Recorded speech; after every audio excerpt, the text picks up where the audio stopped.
Hello guys, നമ്മളുടെ അടുത്ത ടോപ്പിക്കാണ് ബാക്ടീരിയോഫേജ്. എന്താണ് ബാക്ടീരിയോഫേജ്? ബാക്ടീരിയോഫേജിൻ്റെ കുറച്ച് പ്രോപ്പർട്ടീസ്, അവരുടെ സ്ട്രക്ചർ, ദെൻ അവരുടെ ഇൻഫെക്ഷൻ ആൻഡ് ലൈഫ് സൈക്കിൾ. അതാണ് നമ്മൾ ഈ വീഡിയോയിൽ ഡീറ്റെയിൽഡ് ആയിട്ട് പഠിക്കാൻ പോകുന്നത്. അപ്പോൾ ആദ്യം നമുക്ക് എന്താണ് ബാക്ടീരിയോഫേജ് നോക്കാം. ബാക്ടീരിയോഫേജ് നമ്മൾ ഓൾറെഡി വൈറസ് എന്ന് പറയുന്ന വീഡിയോയിൽ ഡിസ്കസ് ചെയ്തതാണ്. ബാക്ടീരിയോഫേജ് ഒരു ടൈപ്പ് ഓഫ് വൈറസ് തന്നെയാണ്. നമ്മൾ ബാക്ടീരിയോഫേജ് അല്ലെങ്കിൽ ഷോർട്ടായിട്ട് ഫേജ് എന്ന് പറയും, ഇല്ലെങ്കിൽ ബാക്ടീരിയൽ വൈറസ് എന്നും പറയാറുണ്ട്. ഇവർ ബാക്ടീരിയയെ ഇൻഫെക്റ്റ് ചെയ്യുന്ന വൈറസുകളാണ്. നമ്മുടെ ഹ്യൂമൻ സെൽസിനൊന്നും ഇവരൊരിക്കലും ഹാംഫുൾ അല്ല. ഹ്യൂമൻ സെൽസിനെ ഇവർ ഇൻഫെക്റ്റ് ചെയ്യുകയില്ല. ഇവർ മെയിനായിട്ട് ഇൻഫെക്റ്റ് ചെയ്യുന്നത് ബാക്ടീരിയാസിനാണ്. ഓക്കെ, ഇവരുടെ ഇൻഫെക്ഷൻ ആൻഡ് റീപ്രൊഡക്ഷൻ സൈക്കിൾ എന്ന് പറയുന്നത് 2 ടൈപ്സിലുണ്ട്, ലൈറ്റിക് ആൻഡ് ലൈസോജനിക് സൈക്കിൾ. അത് നമ്മൾ ഡീറ്റെയിൽഡ് ആയിട്ട് പറയും.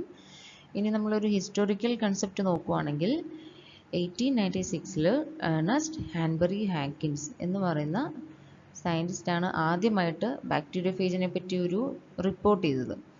ബട്ട് അത് ബാക്ടീരിയോഫേജ് എന്ന് പറഞ്ഞൊരു കൺസെപ്റ്റിലല്ല റിപ്പോർട്ട് ചെയ്തത്. അദ്ദേഹം ആൻറ്റി ബാക്ടീരിയൽ ആക്ഷൻ ഉള്ള ഒരു ഏജൻറ്റ്, അതിൻ്റെ എക്സിസ്റ്റൻസ് ആണ് റിപ്പോർട്ട് ചെയ്തത്. അദ്ദേഹം സ്റ്റഡി നടത്തിയത് നമ്മുടെ ഇന്ത്യയിലെ തന്നെ നദികളായ ഗംഗ ആൻഡ് യമുന, ഈ 2 നദികളിലെ വെള്ളത്തിന് cholera disease, okay, Vibrio cholerae എന്ന് പറയുന്ന ആ ഒരു ഓർഗാനിസത്തിൻ്റെ ആൻറ്റി ബാക്ടീരിയൽ ആക്ഷനുള്ള എന്തോ ഒന്ന് ഈ റിവേഴ്സിലുണ്ട് എന്ന് കണ്ടുപിടിച്ചു.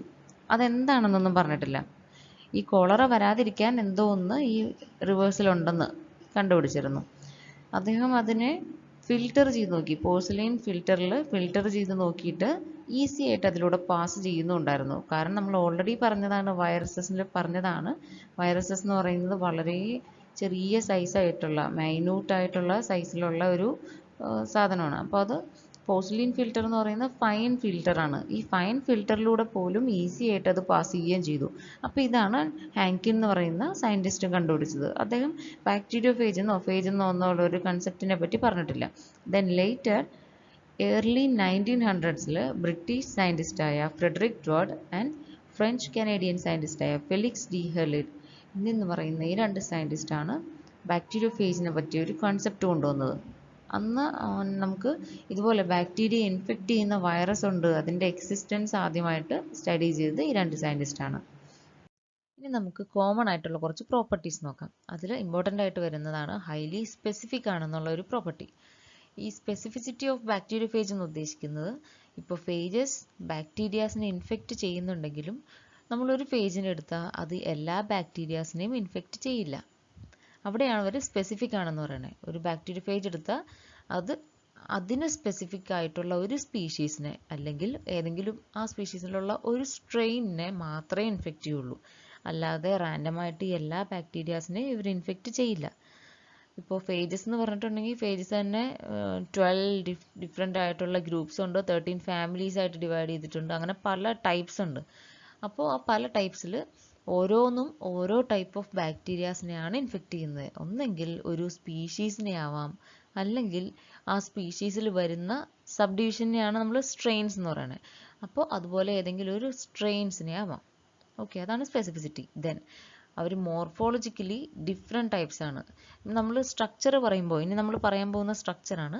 സ്ട്രക്ചർ പറയുമ്പോൾ കോമൺ ആയിട്ട് നമ്മളൊരു സ്ട്രക്ചർ പറയുന്നുണ്ടെങ്കിലും അത് തന്നെയല്ല എല്ലാ ബാക്ടീരിയോഫേജസിൻ്റെയും സ്ട്രക്ചർ. അത് ബേസിക് സ്ട്രക്ചറാണ് ഇനി നമ്മൾ പറയുന്നത്. ബേസിക് ആയിട്ടുള്ളൊരു സ്ട്രക്ചർ ഫോളോ ചെയ്യുന്നുണ്ടെങ്കിലും ഇവർക്ക് ഓരോരുത്തർക്കും പല സ്ട്രക്ചറാണുള്ളത്, പല മോർഫോളജിയാണുള്ളത്. ചിലർക്ക് ടെയിൽ ഉണ്ടാവാം, ചിലർക്ക് ടെയിൽ ഉണ്ടാവില്ല, ചിലർക്ക് ഹെഡ് വലുതായിരിക്കാം, ഹെഡ് ചെറുതായിരിക്കാം, ചിലർക്ക് ബോഡി പോർഷൻ ഉണ്ടാവില്ല. അങ്ങനെ പല ടൈപ്പിലുണ്ട്.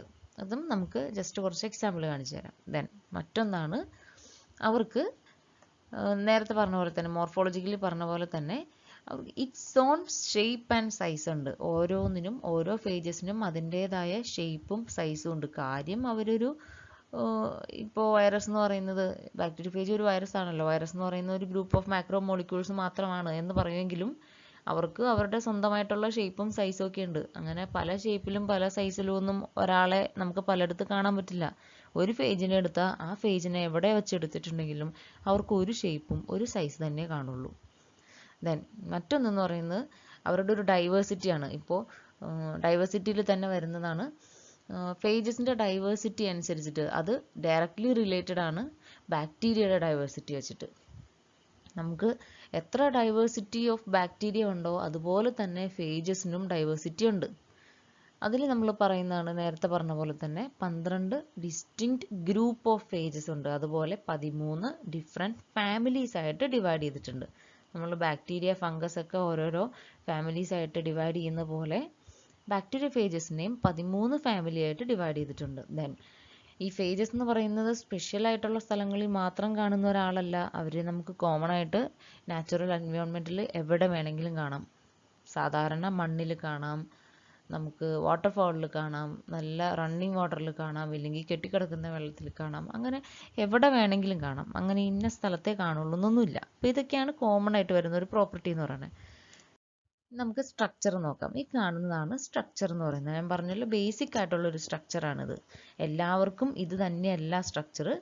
ഇതാണ് ബേസിക് ആയിട്ടുള്ള സ്ട്രക്ചർ. ഇനി ഇതിൽ നിന്ന് തന്നെ നമ്മൾ ഓരോരുത്തരെ നോക്കുവാണെങ്കിൽ പല ടൈപ്പിൽ നമുക്ക് കാണാൻ പറ്റും. ഫോർ എക്സാമ്പിൾ കോമൺ ആയിട്ടുള്ള സ്ട്രക്ചർ പറയുകയാണെങ്കിൽ ഇവർക്ക് ഒരു ഹെഡ് പോർഷൻ ഉണ്ടാവും, ഒരു ബോഡി പോർഷൻ ഉണ്ടാവും. ഈ കാണുന്നതാണ് ബോഡി പോർഷൻ. ടെയിൽ ഏരിയ ഉണ്ടാവും. ഇതാണ് ടെയിൽ എന്ന് പറയുന്ന ഏരിയ. ഇതാണ് ബേസിക് ആയിട്ടുള്ള ഒരു സ്ട്രക്ചർ. ഇനി ഡീറ്റെയിൽഡ് ആയിട്ട് പറയുകയാണെങ്കിൽ ഈ ഹെഡ് എന്ന് പറയുന്ന പോർഷൻ നമ്മൾ നേരത്തെ പറഞ്ഞല്ലോ ബാക്ടീരിയ ഫേജസിന് ഇക്കോസാഹീഡ്രൽ ഷേപ്പിലുള്ള ഹെഡാണ്.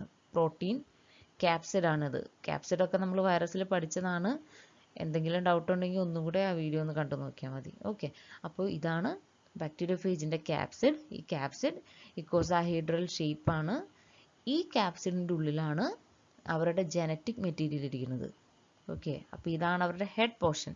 നമ്മളൊരു ഹ്യൂമൻ ആയിട്ട് കമ്പയർ ചെയ്യുകയാണെങ്കിൽ ഇതാ ഹ്യൂമൻ്റെ തല, ഇത് ബോഡി, ഇത് അവരുടെ കാല്, അങ്ങനെയുള്ളൊരു കൺസെപ്റ്റായിട്ട് മെയിൻറ്റെയിൻ ചെയ്യുക. അപ്പോൾ ഈ ഹെഡ് പോർഷനകത്ത്, ഹെഡ് പോർഷൻ ഈസ് ക്യാപ്സിഡ്, ഈ ക്യാപ്സിഡിൻ്റെ അകത്ത് ജനറ്റിക് മെറ്റീരിയലാണുള്ളത്.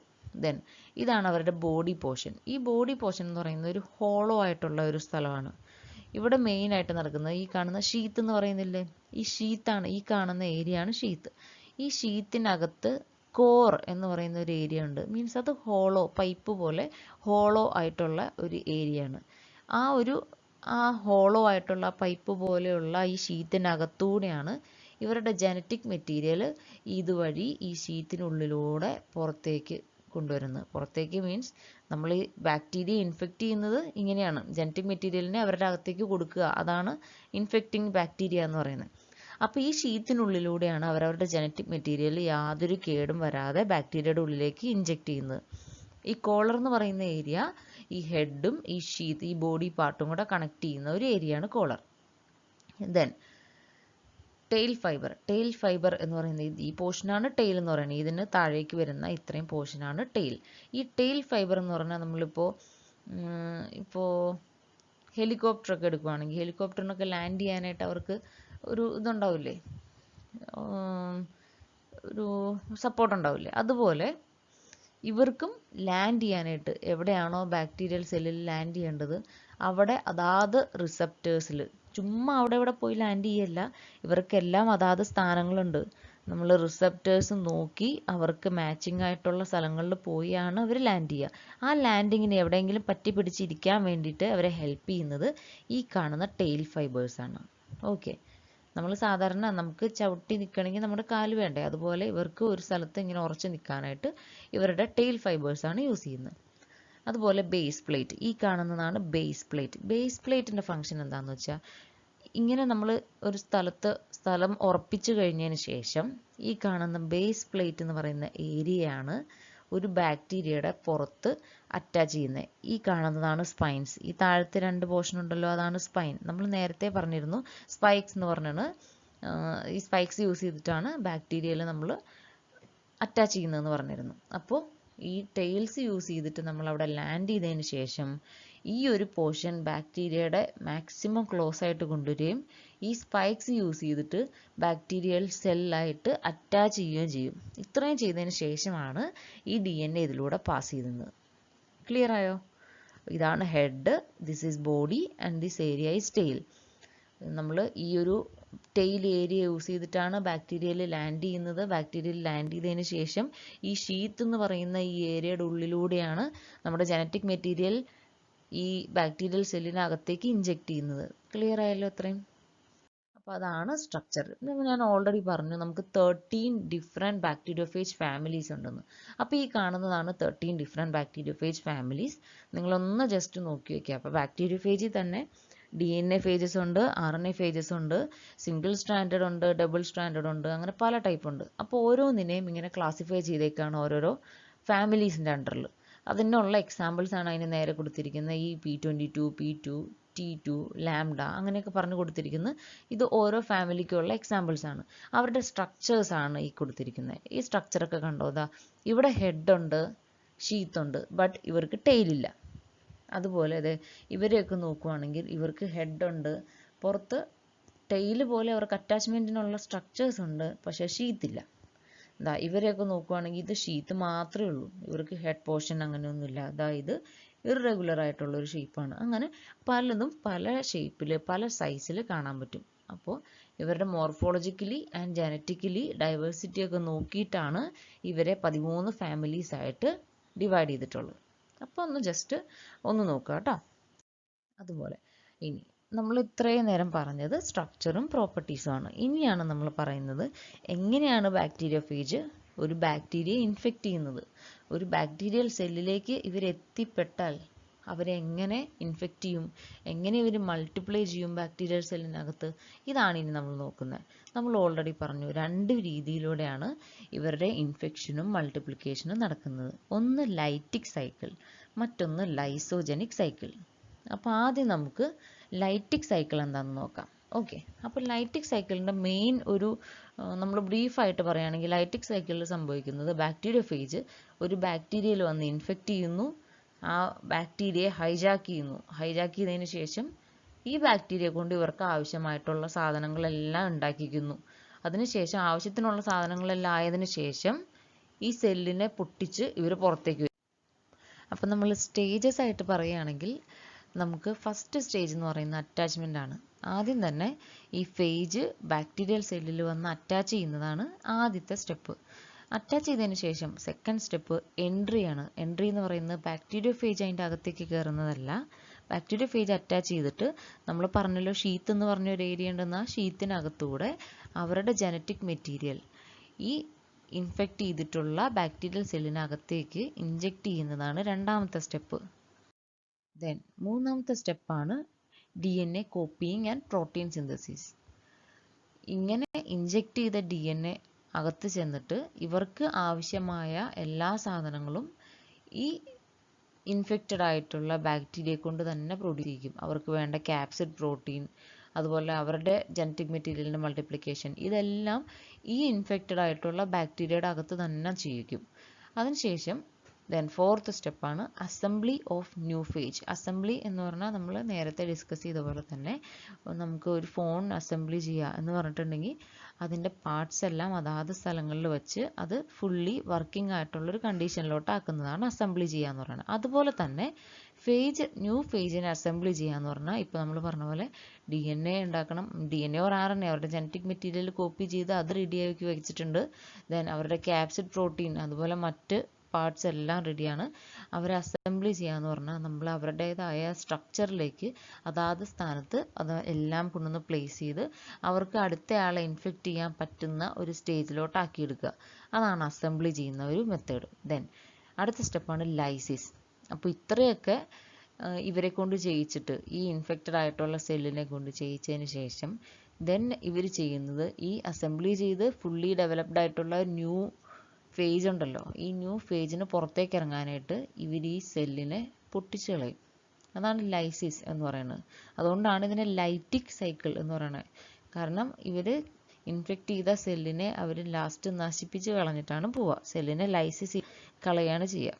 ഓക്കെ, അങ്ങനെ ബേസ്റ്റ് ചെയ്തിട്ടാണ് ഇവർ റിലീസ് ചെയ്യുക. അപ്പോൾ അതുകൊണ്ടാണ് ലൈറ്റിക് സൈക്കിൾ എന്ന് പറയുന്നത്. അപ്പോൾ ഇതാണ് ബേസിക് ആയിട്ട് വരുന്ന സ്റ്റെപ്സ്. നമ്മൾ പിക്ചറിൽ നമുക്കത് നോക്കാം. ഇതാണ് ഫസ്റ്റ് സ്റ്റെപ്പ്, അറ്റാച്ച് ചെയ്യുക എന്ന് പറയുന്നത്. ഇത് കണ്ടോ, നമ്മൾ ആദ്യം പറഞ്ഞ പോലെ തന്നെ ഈ കാണുന്നതാണ് ടെയിൽ ഫൈബേഴ്സ് എന്ന് പറയുന്നത്. ടെയിൽ ഫൈബേഴ്സ് ആ ടെയിൽ ഫൈബർ യൂസ് ചെയ്ത് ഈ ഒരു ബാക്ടീരിയൽ സെല്ല് ഇല്ലെങ്കിൽ ഏതെങ്കിലും ഒരു ഹോസ്റ്റ് സെല്ലിൻ്റെ പുറത്ത് അറ്റാച്ച് ചെയ്തതിന് ശേഷം നമ്മൾ പറഞ്ഞല്ലോ സെക്കൻഡ് സ്റ്റെപ്പായിട്ട് ഈ ഷീത്ത് എന്ന് പറയുന്ന ഏരിയ ഉണ്ടല്ലോ, ഷീത്തിൻ്റെ അടിയിലാണ് ബേസ് പ്ലേറ്റ് ഇരിക്കുന്നത്. ആ ബേസ് പ്ലേറ്റും സ്പൈക്ക് എന്ന് പറയുന്ന ആ സ്പൈക്കിൻ്റെ സഹായത്തോടു കൂടി ഈ ഫൈബർ നമുക്ക് പിന്നെ അവിടെ വലിയ അത്യാവശ്യമില്ല, അറ്റാച്ച് ചെയ്യാൻ മാത്രമാണ് ഫൈബറിൻ്റെ ആവശ്യമുള്ളൂ. ദെൻ ഈ ഒരു ജനറ്റിക് മെറ്റീരിയലിനെ റിലീസ് ചെയ്യാനായിട്ട് നമ്മളെ ഹെൽപ്പ് ചെയ്യുന്ന ഈ സ്പൈക്കും ഈ ഷീത്തും കൂടെ ഈ ബാക്ടീരിയൽ സെല്ല് അല്ലെങ്കിൽ ഈ ഹോസ്റ്റ് സെല്ലിനോട് മാക്സിമം ക്ലോസ് ആയിട്ടിരിക്കുകയാണ്. ഇവിടെ കണ്ട ഏറ്റവും ക്ലോസ് ആയിട്ടുള്ള ഒരു പൊസിഷനിൽ ഇരിക്കുകയാണ്. അപ്പോഴാണ് നമുക്ക് ഇതിനെ പെനിട്രേറ്റ് ചെയ്ത് ഇതിനകത്തേക്ക് നമ്മുടെ ജനറ്റിക് മെറ്റീരിയൽ ഇവരുടെ ജനറ്റിക് മെറ്റീരിയലിന് കൊടുക്കാൻ പറ്റുള്ളൂ. അപ്പോൾ അതാണ് നെക്സ്റ്റ് സ്റ്റെപ്പ്, ഈ പെനിട്രേഷനാണ്. ദെൻ തേർഡ് എന്ന് പറയുന്നത് ഇവരെ കൊണ്ട് ഇവർക്ക് ആവശ്യമായ അവരുടെ ഹെഡ്, അതുപോലെ body and tail, genetic material ഇത്രയും മാക്സിമം അവരെ കൊണ്ട് തന്നെ സിന്തസൈസ് ചെയ്യുക. അതിനുശേഷം ഇതാണ് അസംബ്ലി. ഇവരെ ഇൻഫെക്റ്റ് ചെയ്യാൻ പറ്റുന്ന ഒരു സ്റ്റേജിലോട്ടാക്കുക. ഹെഡിനകത്ത് അവരുടെ ജനറ്റിക് മെറ്റീരിയൽ, അതുപോലെ തന്നെ അവരുടെ ഷീത്ത്, അവരുടെ ടെയിൽ ഫൈബർ ഇത്രയും അതാത് സ്ഥലങ്ങളിൽ പ്ലേസ് ചെയ്തതിന് ശേഷം അവരുടെ പേരൻറ്റ് ഫേജ് പോലെയുള്ള ഫേജ് ആക്കി മാറ്റുന്നതാണ് അസംബ്ലി. അതിനുശേഷം റിലീസ് നമ്മൾ പറഞ്ഞു, ഈ സെല്ലിനെ പൊട്ടിച്ചിട്ടാണ് അവർ പുറത്തേക്ക് റിലീസ് ചെയ്യുക. ഇതാണ് ലൈറ്റിക് സൈക്കിൾ. നമ്മൾ ലൈസിസ് ചെയ്ത് പുറത്തേക്ക് ഇറങ്ങുന്നതിനെയാണ് ലൈറ്റിക് സൈക്കിൾ എന്ന് പറയുന്നത്. ഇനി നമുക്ക് ലൈസോജനിക് സൈക്കിൾ നോക്കാം. ലൈസോജനിക് സൈക്കിൾ എന്ന് പറയുന്നത് ലൈറ്റിക് സൈക്കിളിനേക്കാളും കുറച്ചുകൂടി ലോങ് ഒരു പ്രോസസ്സാണ്. ഓക്കെ, അപ്പോൾ ലൈസോജനിക് സൈക്കിൾ എന്ന് പറയുന്നത് നമ്മൾ കുറച്ചുകൂടി സെല്ലിന് ഡാമേജ് ഒന്നും വരുത്താതെ തന്നെ അവരുടെ മൾട്ടിപ്ലിക്കേഷൻ നടത്തുന്ന ഒരു പ്രോസസ്സാണ്. അപ്പോൾ അതിലെങ്ങനെ സംഭവിക്കുന്നതെന്ന് വെച്ചാൽ, സാധാരണ പോലെ ഫേജ് വന്നിട്ട് സെല്ലിൻ്റെ പുറത്ത് അറ്റാച്ച് ചെയ്യും. ദെൻ അവരുടെ ജനറ്റിക് മെറ്റീരിയൽ അകത്തേക്ക് ഇൻസേർട്ട് ചെയ്യും. ഇൻസേർട്ട് ചെയ്ത ജനറ്റിക് മെറ്റീരിയൽ ഈ ഹോസ്റ്റിൻ്റെ ജനറ്റിക് മെറ്റീരിയലിൻ്റെ കൂടെ ഇൻ്റഗ്രേറ്റ് ചെയ്യുകയാണ് ചെയ്യുന്നത്. അങ്ങനെ ഇൻ്റഗ്രേറ്റ് ചെയ്ത് ആ ഹോസ്റ്റ് സെല്ലിനോട് ഇൻ്റഗ്രേറ്റ് ചെയ്തിരിക്കുന്ന ആ ഫേജിനെയാണ് നമ്മൾ പ്രോഫേജ് എന്ന് വിളിക്കുന്നത്. ഓക്കെ, ദെൻ ഈ പ്രോഫേജ് ഈ സെല്ല് ഡിവൈഡ് ചെയ്യുന്നതിൻ്റെ ഒപ്പം തന്നെ ഡിവൈഡ് ചെയ്യും. സെല്ല് എത്ര പ്രാവശ്യം മൾട്ടിപ്ലൈ ചെയ്യുന്നു അത്രയും പ്രാവശ്യം ഇവരുടെ ജനറ്റിക് മെറ്റീരിയൽ മൾട്ടിപ്ലൈ ചെയ്തുകൊണ്ടേയിരിക്കും. പിന്നീട് അവർക്കൊരു സ്ട്രെസ്ഫുൾ ആയിട്ടുള്ള ഒരു കണ്ടീഷൻ വരുമ്പോൾ ഈ DNA അവരുടെ ജനറ്റിക് മെറ്റീരിയലിൽ നിന്നും എക്സൈസ് ചെയ്യുകയും പിന്നീട് അവർ ലൈറ്റിക് ഫേസിലോട്ട് കയറുകയും ചെയ്യും. നമ്മൾ ഇങ്ങനെ പറയുമ്പോൾ നിങ്ങൾക്കത് മനസ്സിലാവില്ല, നമുക്ക് പിക്ചറിൽ നല്ലപോലെ എക്സ്പ്ലെയിൻ ചെയ്യാം. ഓക്കെ, പിന്നെ നമ്മളൊരു ഇത് പറയുവാണെങ്കിൽ ഈ ലൈസോജനിക് ഫേസും ലൈറ്റിക് ഫേസും ഞാൻ പറഞ്ഞല്ലോ നേരത്തെ, എല്ലാവരും സെയിം ഫേസിലോട്ട് കയറണമെന്നില്ല. ഇപ്പോൾ ചിലർ ലൈറ്റിക് ആയിരിക്കും ഫോളോ ചെയ്യുക, ചിലർ ലൈസോജനിക് ആയിരിക്കും ഫോളോ ചെയ്യുന്നത്. അതിനൊരു എക്സംഷൻ ആയിട്ടുള്ളതാണ് ചില ഫേജസ് അവർക്ക് മാറാൻ പറ്റും. ഇഷ്ടമുള്ളപ്പോൾ ലൈറ്റിക്കിലോട്ട് കയറാം, ഇല്ലെങ്കിൽ ലൈസോജനിക് ഫോളോ ചെയ്യാം. അങ്ങനെയുള്ള ഒരു എക്സാമ്പിളാണ് ലാംഡ ഫേജ്. ഈ ലാംഡ ഫേജിന് അവർക്ക് ഇഷ്ടമുള്ളപ്പോൾ സ്വിച്ച് ചെയ്യാൻ പറ്റും. ഏത് ഫേജ് വേണമെങ്കിലും ഏത് ടൈപ്പ് സൈക്കിൾ വേണമെങ്കിലും സെലക്ട് ചെയ്യാൻ പറ്റും. അങ്ങനെയുള്ളവരുണ്ട്. ഇതാണ് ലൈസോജനിക് സൈക്കിളിൻ്റെ ഒരു ഡയഗ്രമാറ്റിക് റെപ്രസെൻറ്റേഷൻ. ഫസ്റ്റ് സ്റ്റെപ്പ് എന്ന് പറയുന്നത് അറ്റാച്ച്മെൻറ്റ് തന്നെയാണ്. നമ്മുടെ ഫേജ് വന്നിട്ട് ഹോസ്റ്റ് സെല്ലിൻ്റെ പുറത്ത് അറ്റാച്ച് ചെയ്യുന്നു by the means of tail fiber, പിന്നെ സ്പൈക്സ്, ബേസ് പ്ലേറ്റ്, ഇത്രയും പേരുടെ ഹെൽപ്പോട് കൂടി വന്നിട്ട് അറ്റാച്ച് ചെയ്യുന്നു. ദെൻ അവരുടെ ജനറ്റിക് മെറ്റീരിയൽ ഹോസ്റ്റിനകത്തേക്ക് നമ്മൾ പ്രൊവൈഡ് ചെയ്യുന്നു, അവർ കൊടുക്കുന്നു. കൊടുത്തതിന് ശേഷം ഈ ജനറ്റിക് മെറ്റീരിയൽ ഈ ഹോസ്റ്റിൻ്റെ ജനറ്റിക് മെറ്റീരിയലിനകത്തേക്ക് ഇൻ്റഗ്രേറ്റ് ചെയ്യുകയാണ് ചെയ്യുക. ഇവർ രണ്ടും കൂടെ കമ്പൈൻഡ് ആവും. ഹോസ്റ്റിൻ്റെ ജനറ്റിക് മെറ്റീരിയലും ഫേജിൻ്റെ ജനറ്റിക് മെറ്റീരിയലും കൂടെ കമ്പൈൻഡ് ആവും. അതാണ് പ്രോഫേജ് എന്ന് പറയുന്ന ഒരു സ്റ്റേജ്. ഇതിനെയാണ് പ്രോഫേജ് എന്ന് പറയുന്നത്. ഈ പ്രോഫേജ് ആയിട്ടിരിക്കുന്ന ഈ ഒരു സ്റ്റേജിൽ ഈ സെല്ല് മൾട്ടിപ്ലൈ ചെയ്യുന്നതിൻ്റെ ഒപ്പം തന്നെ ഈ പ്രോഫേജും മൾട്ടിപ്ലൈ ചെയ്തുകൊണ്ടേയിരിക്കും. ഈ ബ്ലൂ കളറിൽ, ഈ ഗ്രീനിഷ് ബ്ലൂ കളറിൽ കാണുന്നതാണ് പ്രോഫേജ് എന്ന് പറയുന്നത്. ഈ പ്രോഫേജും സെല്ല് ഡിവൈഡ് ചെയ്യുന്നതിൻ്റെ ഒപ്പം മൾട്ടിപ്ലൈ ചെയ്യും. ഓക്കെ, ദെൻ പിന്നീട് എപ്പോഴെങ്കിലും അവർക്കൊരു സ്ട്രെസ്ഫുൾ ആയിട്ടുള്ളൊരു കണ്ടീഷൻ വരികയാണ്, ഇവർക്ക് ഈ ഹോസ്റ്റ് സെല്ലിൽ എക്സിസ്റ്റ് ചെയ്യാൻ പറ്റില്ല എന്നുള്ളൊരു സിറ്റുവേഷൻ വരുമ്പോൾ ഇവർ ലൈറ്റിക് ഫേസിലോട്ട്, ലൈറ്റിക് സൈക്കിളിലോട്ട് എൻ്റർ ചെയ്യുകയാണ് ചെയ്യുന്നത്.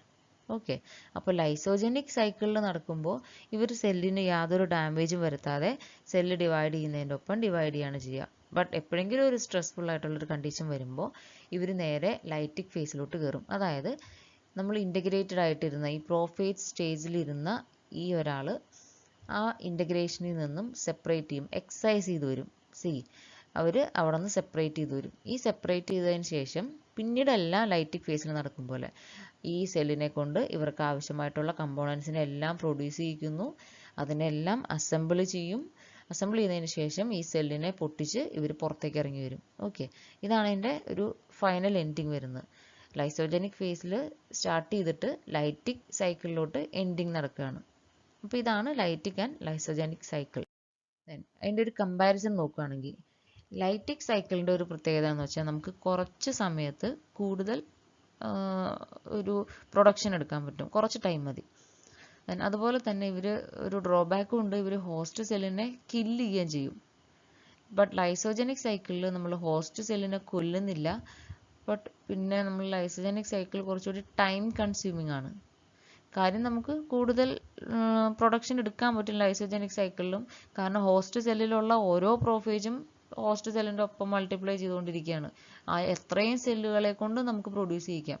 ലൈറ്റിക് സൈക്കിളിൽ ഇൻഫെക്റ്റ് ചെയ്യുന്ന സെല്ലിനെ കൊണ്ട് മാത്രമേ പ്രൊഡ്യൂസ് ചെയ്യിക്കാൻ പറ്റുള്ളൂ, ബട്ട് ലൈസോജനിക് സൈക്കിളിൽ മൾട്ടിപ്ലൈ ചെയ്യുന്ന സെല്ലുകളെ കൊണ്ടും നമുക്ക് പ്രൊഡ്യൂസ് ചെയ്യിക്കാം. അപ്പോൾ അത്രയും പ്രൊഡക്ഷൻ കിട്ടും, ബട്ട് ടൈം കൂടുതൽ എടുക്കും. അത് ഡിപ്പെൻസ് ഓൺ ഹോസ്റ്റ് സെൽ. ഇപ്പോൾ ചില ബാക്ടീരിയാസിന് ഡിവൈഡിങ് ടൈം കുറവായിരിക്കും, ചിലതിന് ഭയങ്കര കൂടുതലായിരിക്കും. അപ്പോൾ അത് ഡിപ്പെൻഡ് ചെയ്തിട്ടായിരിക്കും ടൈം എങ്ങനെയാണ്, ടൈം എത്ര എടുക്കും എന്ന് നമ്മൾ പറയാൻ പറ്റുക. അപ്പോൾ ഇത്രയാണ് lytic cycle, lysogenic cycle. Then ബാക്ടീരിയോഫേജിൻ്റെ സ്ട്രക്ചർ നിങ്ങൾക്ക് ക്ലിയർ ആയിട്ടുണ്ടെന്ന് വിചാരിക്കുന്നു. അതുപോലെ പ്രോപ്പർട്ടീസ്, പിന്നെ എന്താണ് ബാക്ടീരിയോഫേജ് എന്നുള്ളതും നിങ്ങൾക്ക് മനസ്സിലായിട്ടുണ്ടെന്ന് വിചാരിക്കുന്നു. Thank you.